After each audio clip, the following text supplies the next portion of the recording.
오늘은 믿음의 유산 두 번째 말씀인데요. 해골을 메고 올라가라, 이런 제목의 말씀 함께 나누겠습니다. 오늘 저희가 읽은 말씀은 창세기의 맨 마지막 장인 50장, 그 중에서도 가장 마지막 부분의 말씀입니다. 요셉이 110세의 생을 살고 마감하는 내용이죠. 그가 자손들에게 남기는 유언의 내용이 25절에 이렇게 나옵니다. 요셉이 또 이스라엘 자손에게 맹세시켜 이르기를 하나님이 반드시 당신들을 돌보시리니 당신들은 여기서 내 해골을 메고 올라가겠다 하라 하였더라. 이 말씀에 의하면 요셉의 유언은 두 가지죠. 하나는 하나님께서 당신들을 지키실 것이다, 보호하실 것이다. 두 번째는 언젠가 때가 되면 내 해골을 들쳐메고 올라가라 라는 부탁입니다. 첫 번째 유언은 그렇다 칠 수 있는데, 이 두 번째 유언, 내 해골을 메고 올라가라, 여러분이 왜 요셉이 이런 유언을 남겼을까요? 오늘은 이 요셉의 마지막 유언의 내용을 이해하기 위해서 우리가 요셉의 생애를 한번 간략하게 살펴보려고 합니다. 요셉의 이야기는 창세기 37장의 이야기부터 시작이 됩니다. 요셉의 집안을 가만히 살펴보게 되면 아버지 야곱에게 4명의 아내가 있었죠. 한 명의 아내도 벅찬데 4명을 데리고 살려니 얼마나 힘들었겠습니까? 그 4명으로부터 아멘 하시는 분들도 계시는데요. 그래서 이 요셉의 집안에는 배다른 형제들이 12명이 함께 섞여 살았습니다. 문제는 이 가정의 가정교육이 그다지 썩 훌륭하지 못했던 것 같습니다. 특히 아들들이 꽤나 폭력적이었습니다. 하루는 여동생 디나라는 여동생이 동네에서 다른 사람들에게 성폭행을 당합니다.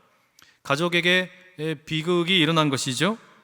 그런데 이 누이가 성폭행 당한 것을 확인한 다음에 몇 명의 형들이 바로 달려가가지고 그 동네 남자들을 다 죽여버립니다. 이건 완전 조폭 집안이나 다를 바가 없죠. 눈에는 눈이다, 이에는 이이다, 악은 악으로 갚는다, 그런 모습입니다. 게다가 제일 큰형 르우벤은 자기 아버지 다른 아내와 같이 잠을 잡니다. 막장이죠.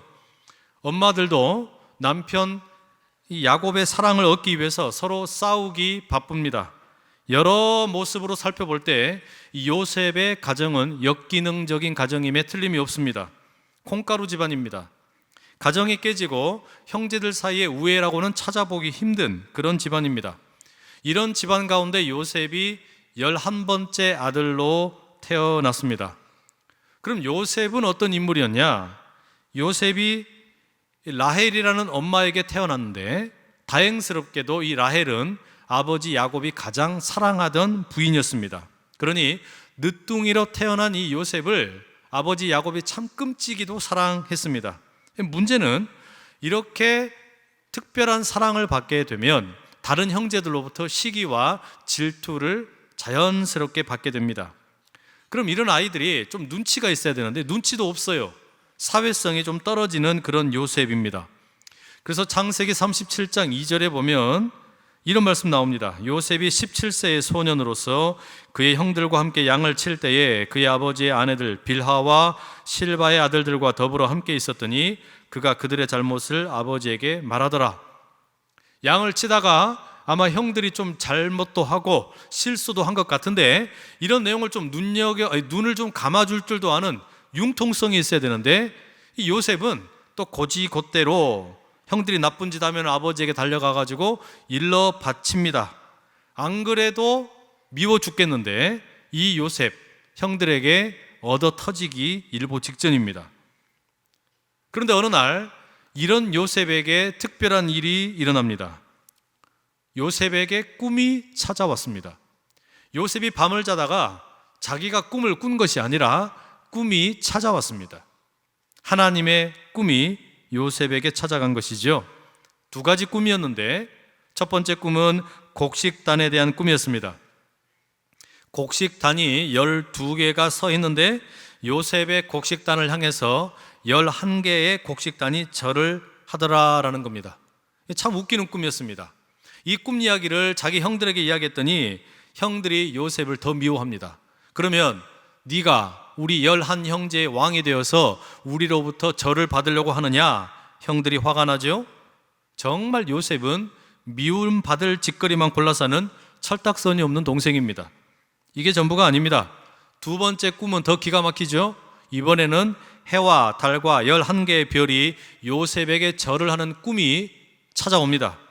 이걸 또 요셉이 있는 그대로 부모님과 형제들에게 이야기를 하죠. 그랬더니 이번에는 이제 형들뿐만 아니라 아버지까지 요셉을 꾸중합니다. 아니, 너는 어떻게 꿈을 꿨다 그러면 그런 개꿈만 꾸냐? 부모님과 네 형들이 다 너에게 절을 하면 좋겠냐? 아주 웃기는 꿈입니다. 그런데 여러분, 이게 가만히 한번 생각을 해보십시오. 요셉이 분명히 이 꿈을 이야기하면 형들로부터 미움받을 것 같고 또 아버지로부터 꾸중을 들을 것 같은데, 그럼에도 불구하고 왜 이런 꿈을 가족들에게 이야기했겠습니까? 이유가 있습니다. 이 꿈이 정말로 하나님이 주신 꿈이기 때문입니다. 너무나 갑작스럽게 찾아온 꿈이기 때문에 이것을 앞뒤 생각할 겨를도 없이 무조건 털어놓고 본 겁니다. 그렇다면 이 요셉이 꿈이 정말로 하나님의 꿈이라는 어떤 근거가 있느냐? 두 가지 이유가 있습니다. 첫째는 보통 여러분, 우리가 꿈을 꾼다라고 하면은 우리가 눈을 뜨고 주변에서 경험하는 것들이나 주변의 환경으로부터 익숙한 것이 밤에 잠을 잘 때 꿈의 원재료가 됩니다. 그래서 아이들이 무서운 영화를 보고 나면 밤에 꼭 어떻습니까? 무서운 꿈을 꿔요. 또 농사를 짓는 분들은 주로 농사와 관련된 꿈을 꿉니다. 또 누구랑 연애하고 싶은 사람은 꼭 어떤 꿈을 꿔요? 연애하는 꿈을 꾸는 겁니다. 당연히 모든 사람들은 자신의 어떤 마음이나 또는 경험이나 환경이나 이런 것과 관련된 꿈이 무의식 가운데 나오는 게 당연합니다. 그런데 요셉의 가정을 가만히 보십시오. 야곱을 비롯한 이 요셉의 가정은 농사 짓는 사람들이 아니에요. 양을 치는 사람들입니다. 이 목동들입니다. 그런데 요셉이 꾼 꿈은 희한하게도 농사와 관련된 곡식단의 꿈입니다.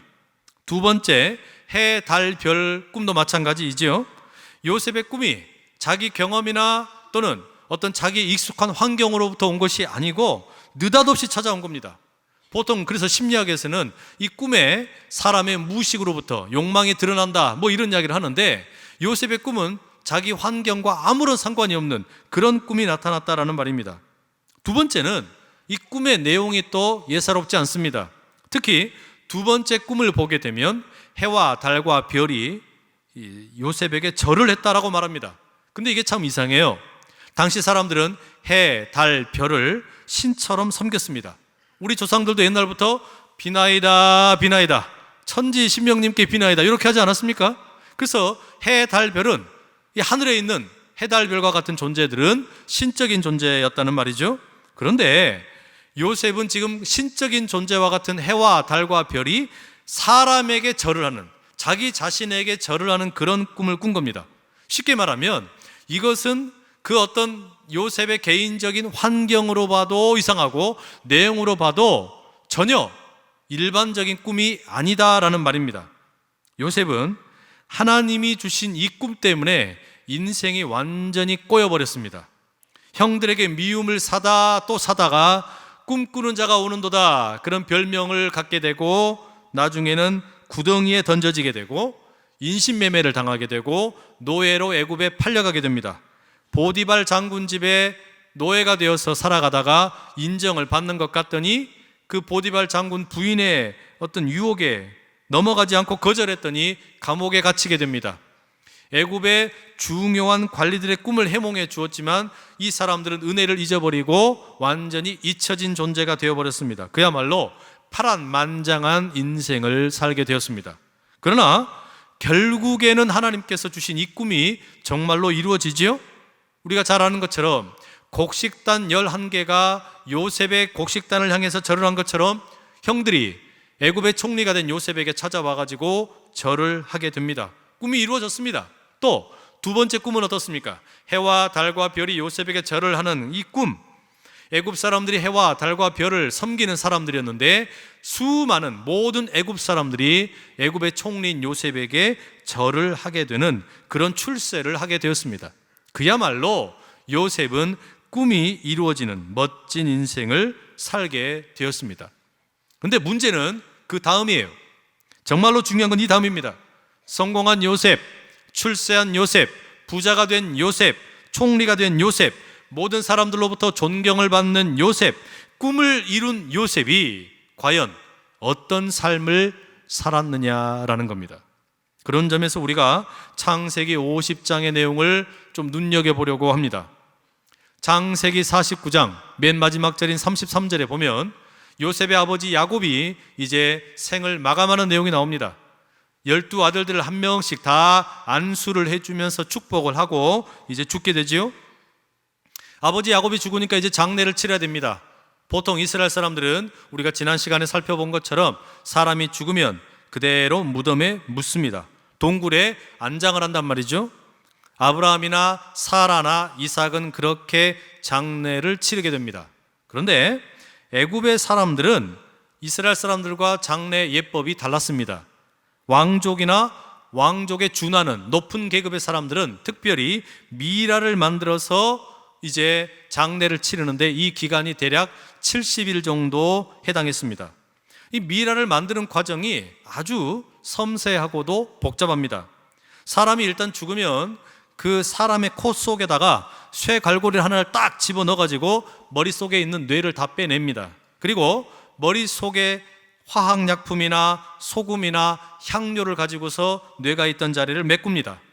이제 배도 복부를 다 갈라내고 내장을 다 꺼내고 똑같은 방식으로 이제 속을 씻어내기 시작을 하는데, 먼저는 이 종려나무 올리브 열매 즙을 가지고서 복부를 다 깨끗이 닦고 그 다음에 화학약품과 소금과 향료를 넣어서 다시 볶게하는 작업을 하게 됩니다.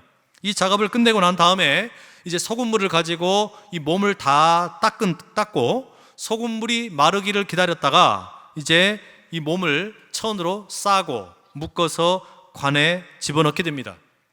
이게 이제 미라를 만드는 과정이에요. 이 과정이 대략 한 40일 정도 걸린다고 그럽니다. 그래서 창세기 50장 2절 3절에 이런 말씀 나오죠. 그 수종들은 의원에게 명하여 아버지의 몸을 향으로 처리하게 하매 의원이 이스라엘에게 그대로 하되 40일이 걸렸으니 향으로 처리하는 데는 이 날수가 걸림이며 애굽 사람들은 70일 동안 그를 위하여 곡하였더라. 그러니까 야곱도 본래 이스라엘 사람이니까 이렇게 할 필요가 없는데 요셉이 애굽의 총리, 고위 관리이기 때문에 아마도 요셉 덕분에 미라로 만들어진 것 같습니다.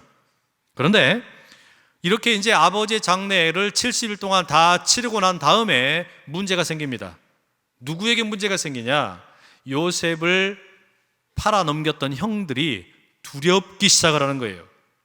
아버지가 살아계실 동안에는 아버지가 버팀목이 되어서 그래도 요셉이 우리를 인정해주고 용서해주고 했는데, 이제 아버지가 돌아가셨으니까 혹시 요셉이 변심을 해가지고 우리를 죽이면 어떡하나, 이게 겁이 난 거예요.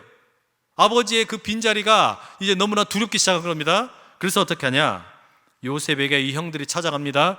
그리고서 엎드려가지고 용서를 구합니다. 우리를 제발 살려주라고, 아버지의 유언이 네가 우리를 잘 대해주는 것이었다고, 이렇게 아버지의 이름을 빌려서 형들이 요셉에게 애걸복걸하게 됩니다. 이때 요셉이 어떻게 답변을 합니까? 그 유명한 50장 20절과 21절 요셉이 이렇게 말합니다. 당신들은 나를 헤아려 하였으나 하나님은 그것을 선으로 바꾸사 오늘과 같이 많은 백성의 생명을 구원하게 하시려 하셨나니 당신들은 두려워하지 마소서. 내가 당신들과 당신들의 자녀를 기르리이다 하고 그들을 간곡한 말로 위로하였더라. 당신들은 나를 헤아려 하였으나, 나에게 악한 일을 행하였으나 그 악을 하나님께서는 도리어 선으로 바꾸셨다.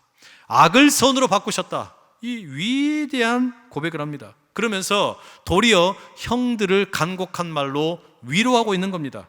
여러분, 요셉의 이 말을 조금 더 풀어보면 이런 겁니다.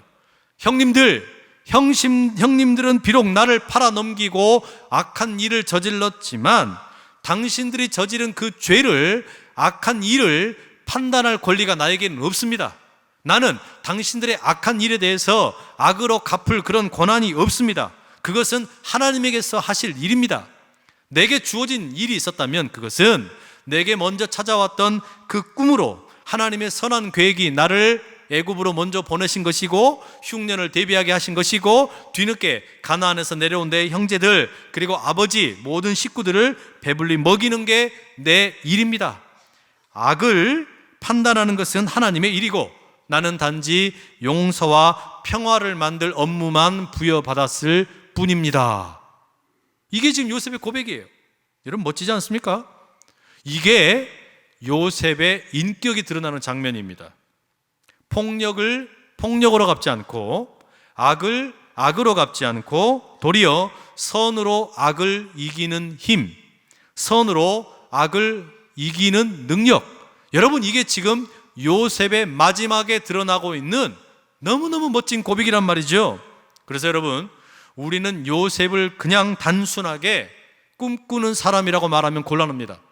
요셉은 꿈을 꾸어가지고 출세하고 부자 되고 높은 자리에 올라가고 명예가 생기고 사람들로부터 존경을 받는 이 꿈을 꾼 게 아니에요. 요셉의 꿈을 우리가 한마디로 정리한다면 이렇게 말할 수 있는 겁니다.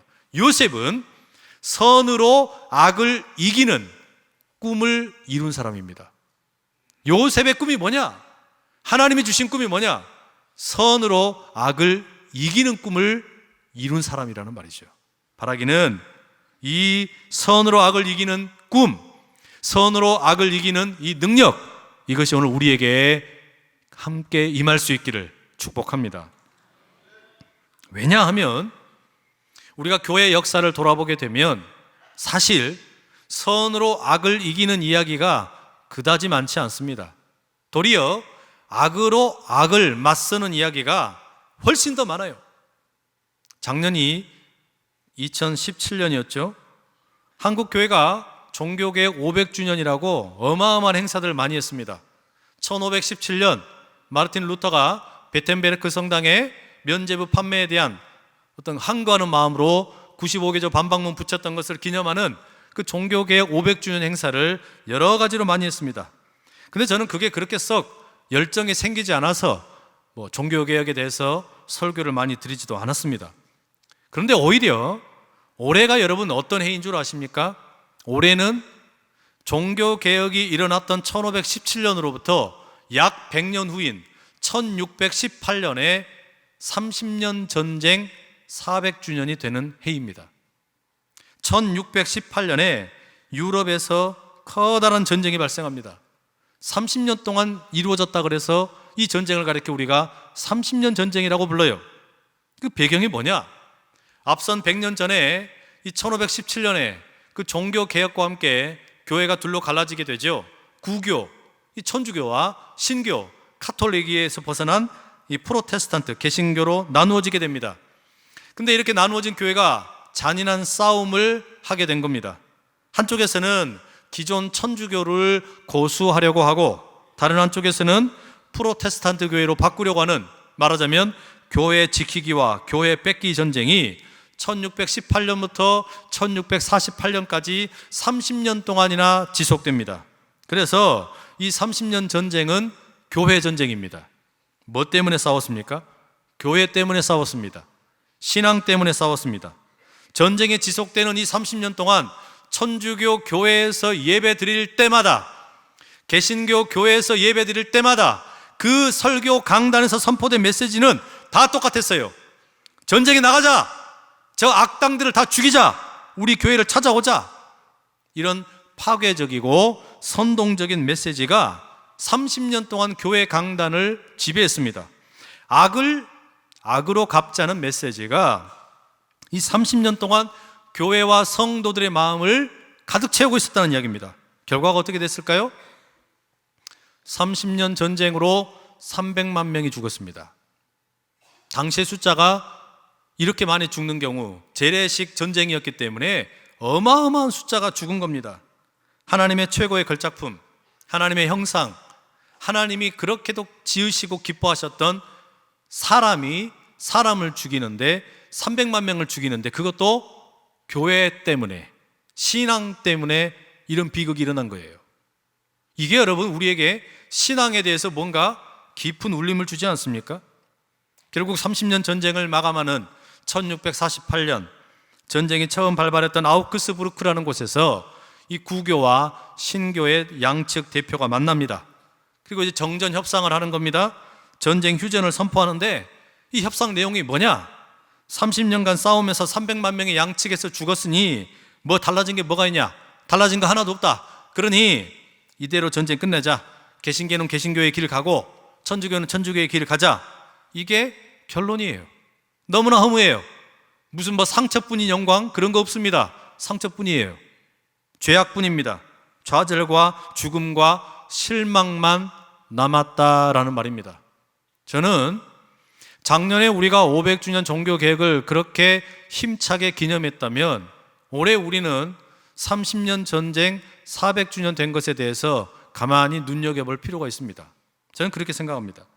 왜냐하면 30년 전쟁이 지금도 한국 교회 이곳저곳에서 계속되고 있는 것 같은 안타까움이 느껴지기 때문입니다. 교회와 교회가 하나님 말씀 가지고 싸웁니다. 십자가 들고 싸웁니다. 복음 가지고 싸우고 있습니다. 그래서 나눠져요. 갈등을 해요. 또 한 교회 안에서 교회로 부름받은 성도와 성도가 서로 직분 때문에 다투고 일 때문에 다투고 전도 때문에 다투고 봉사 때문에 싸웁니다. 그리스도의 몸된 교회가 서로 싸우고 상처를 받습니다. 너무 많은 경우에 교회 안에서 악으로 악을 갚으려고 합니다. 선으로 악을 이기는 이야기는 그저 성경에나 나오는 전설 같은 이야기지 그것은 우리 현실과는 동떨어진 이야기다라고 생각한다는 말이죠. 아니 왜 교회가 세상의 악을 또는 세상의 방법처럼 악으로 악을 이기려고 합니까? 그게 동성애가 되었든 차별금지법이 되었든 난민이 되었든 아니 왜 우리가 세상의 방법을 따라서 똑같이 돈의 힘을 가지고 정치적인 영향력으로 사람의 숫자로 상대방을 제압하고 이기려고 합니까? 그게 뭐냐면 악으로 악을 제압하고 싶은 본능이 아직 우리 삶에 꿈틀거리고 있기 때문입니다. 아니 왜 교회에서 서로 다투면 사회법정으로 달려갑니까? 화해와 사랑과 용서는 다 어디 가버리고 그 다툼과 갈등 가지고서 세상 법정에 판단해달라고 요청하냐는 말이에요. 도대체 교회가 세상과 다를 바가 무엇이 있겠습니까? 만약에 악으로 악을 이기는, 악으로 악을 제압하려고 하는 그런 세상 문화가 교회의 유산으로 또 믿음의 가정의 유산으로 내려간다면 그건 뭔가 잘못된 것 아닙니까? 그걸 하나님이 과연 기뻐하시겠냐라는 말이에요. 만약에 그게 우리 교회의 유산이 되고 우리 가정의 유산이 되고 우리 일터의 유산이 된다면 그게 도대체 세상 사람들과 다를 바가 뭐가 있겠냐는 이야기예요. 우리가 그런 믿음의 유산을 물려줄 수가 없습니다. 우리가 그런 믿음의 유산을 우리 자녀들에게 다음 후손들에게 남겨줄 수가 없다는 이야기예요. 그러니 여러분 지금 우리에게 필요한 게 뭡니까? 이 요셉의 신앙 고백이 다시 회복돼야 된단 말이죠. 뭡니까? 선으로 악을 이기라는 겁니다. 선으로 악을 이기라는 거예요. 당신들은 나를 해하려고 하였으나 하나님은 그것을 선으로 바꾸셨다. 당신들은 나에게 악한 일을 행하였으나 그러나 도리어 그것을 하나님은 선으로 바꾸셨다. 여러분 이 믿음의 고백이 우리 유산 될 수 있기를 축복합니다. 그래서 여러분 사도 바울이 로마서 12장 21절에 이렇게 말합니다. 악에게 지지 말고 선으로 악을 이기라. 선으로 악을 이기는 것이 하나님의 꿈이라는 말입니다. 요셉이 가지고 있던 꿈이 출세하는 게 아니에요. 총리되는 게 아니란 말이죠. 부자 되거나 명예를 갖게 되거나 유명해지거나 높은 자리에 올라가거나 뭐 그런 출세가 자기의 꿈이 아니었습니다. 요셉의 진정한 꿈은 뭐냐? 그 높은 자리에 올라간 게 목적이 아니고 선으로 악을 이기는 것이 요셉의 진짜 꿈이었다는 이야기입니다. 하나님이 그에게 주신 꿈이 그거예요. 여러분 바로 그 마음을 가지고 우리가 오늘 읽었던 50장 마지막 본문 한번 돌아와 보십시오. 요셉은 그렇게 철저하게 하나님의 꿈에 이끌림 받아가지고 선으로 악을 이기는 비결을 몸소 자기 삶으로 경험하고 배웠습니다. 그러니 그가 남긴 유산, 내 해골을 메고 올라가라. 여러분 이 내용은 우리가 유심히 살펴봐야 됩니다. 이게 무슨 얘기겠습니까? 이 애굽이 우리 이스라엘의 최종 목적지가 아니라는 이야기죠. 애굽에서 사는 게 우리에게 최종 목적지가 아니라는 겁니다. 이 땅에 사는 게 우리의 최종 목적지가 아니라는 거예요. 우리 이스라엘 민족은 애굽에 지금 잠깐 머물러 있을 뿐이라는 것이죠. 그러니 애굽의 풍요로움에 취하지 말고 가나안 땅으로 돌아갈 날을 고대하고 기다리라라는 겁니다. 비록 400년의 기간 동안 노예 생활할 수도 있고 또 어려운 일도 있겠지만, 그러나 설령 애굽이 우리에게 악을 행할지라도 하나님은 그것을 선으로 바꾸실 것이다. 이걸 믿으라는 겁니다. 그 메시지가 요셉의 유언 속에 들어있는 거예요. 내 해골을 들고 올라가라. 내 해골을 들고 가나안 땅에 올라갈 날이 올 것이다. 그게 언제일지 나는 잘 모른다. 그러나 나는 하나님의 꿈이 선으로 악을 이기라는 것, 그것을 나는 확실히 믿는다. 여러분, 그걸 지금 이야기하는 겁니다. 애굽 사람들이 이스라엘 후손들에게 악을 행할지라도 하나님께서는 그것을 반드시 선으로 바꾸실 거라는 거예요. 자기의 눈앞에서 그게 펼쳐지지 않을 수 있습니다. 400년이 지난 다음에 펼쳐집니다. 그런데 정말로 여러분, 어떤 일이 펼쳐집니까? 정말로 하나님께서는 애굽의 악을 하나님께서 선으로 바꾸십니다. 애굽 땅에 내려올 때 이스라엘 사람들 70명이었는데 400년 후에 출애굽할 때 200만 명의 어마어마한 민족을 이루게 됩니다. 말하자면 애굽 땅은 이스라엘이 하나의 커다란 민족이 되는 모판 역할을 한 것입니다. 그러니 그걸 믿으라는 거예요. 선으로 악을 이기게 하시는 하나님의 꿈을 믿으라는 말입니다. 그러니 이 죄악의 땅 애굽에 나를 두지 말고 그 때가 되면 약속의 땅 가나안에 나를 매장해달라라는 것이죠. 이 요셉의 유언은 한참 지나서 창세기에서 출애굽기와 레위기와 민수기와 신명기와 여호수아에 들어가서 여호수아 맨 마지막 장 24장 32절에 성취가 됩니다. 또 이스라엘 자손이 애굽에서 가져온 요셉의 뼈를 세겜에 장사하였다. 요셉의 뼈를 드디어 출애굽한 이스라엘 백성들이 40년 광야 생활을 보내고 가나안 전쟁을 다 끝내고 영토를 다 분배한 후에 마지막 내용이 뭐냐? 여호수아의 맨 마지막 내용이 뭐냐? 요셉의 뼈를, 애굽 땅에서 가지고 왔던 그 뼈를 세겜 땅에 장사하였다라는 겁니다. 여러분, 요셉은 살아서도 선으로 악을 이기게 하시는 하나님의 꿈을 경험했을 뿐만 아니라 죽어서도 이스라엘 민족을 향한 선으로 악을 이기게 하시는 하나님의 꿈이 이루어지는 것을 보게 된 사람입니다. 이 믿음의 유산이 우리를 통하여, 성도 여러분을 통하여, 여러분의 가정과 여러분의 일터를 통하여 여러분의 후대 가운데 흘러 들어가기를 축복합니다. 선으로 악을 이기는 일, 선으로 악을 이기는 것이 하나님의 꿈이다. 이 믿음 가지고 든든히 서는 우리 모두 다 될 수 있기를 간절히 축복합니다. 성도 여러분, 지금 환경이 어떠십니까? 사는 게 죽을 맛입니까? 경제도 어렵다 그러고 이자율 올라가고 부동산 거품은 꺼져가는 것 같고 큰 수술 앞두고 있고 시험에 이번에도 낙방하고 가정은 깨어질 위기에 놓여 있고 부모님의 이혼으로 자녀들은 버림받고 편부모 가정으로 어렵게 살아가고 형제 사이에 불화가 너무나 많고 친구들 사이에도 문제가 많고 벌려놓은 사업은 부도 직전이고 도저히 꿈을 꾼다는 게 불가능해 보이십니까? 꿈을 꾼다는 게 그저 사치처럼 보입니까? 그렇지 않습니다. 내가 꾸는 꿈은 내 꿈일 뿐이지만 하나님이 주시는 꿈은 하나님의 꿈이기에 하나님이 이루십니다. 갑자기 불현듯이 깜짝 놀라게 폭풍우가 몰아치듯이 하나님께서 우리에게 생각지도 못한 꿈을 주신다는 말씀이죠. 하나님의 꿈이 여러분에게 찾아가기를 축복합니다. 하나님께서 여러분의 마음을 만지시기를 축복합니다. 성령께서 여러분을 흔들어 깨우시기를 축복합니다. 무슨 꿈이냐?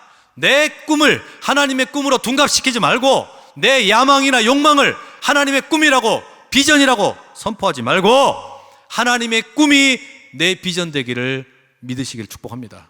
하나님의 꿈이 내 비전 되기를 선포하며 나갈 수 있기를 바랍니다. 그게 뭡니까?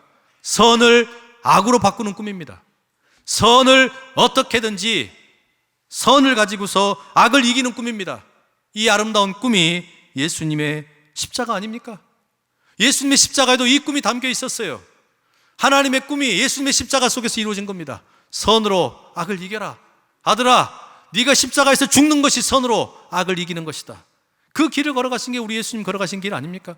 그 길을 걸어가시기 위해서 우리 주님은 이 땅에 오셨다라는 말입니다. 바라기는 이 아름다운 유산, 믿음의 유산, 하나님의 꿈, 선으로 악을 이기는 아름다운 하나님의 꿈, 이 꿈이 우리 교회를 통해 성전으로부터 우리 가정을 적시고 일터를 적시고 사업장을 적시고 안산 땅을 적시고 이 나라를 적시는 아름다운 은혜가 될 수 있기를 간절히 축복합니다.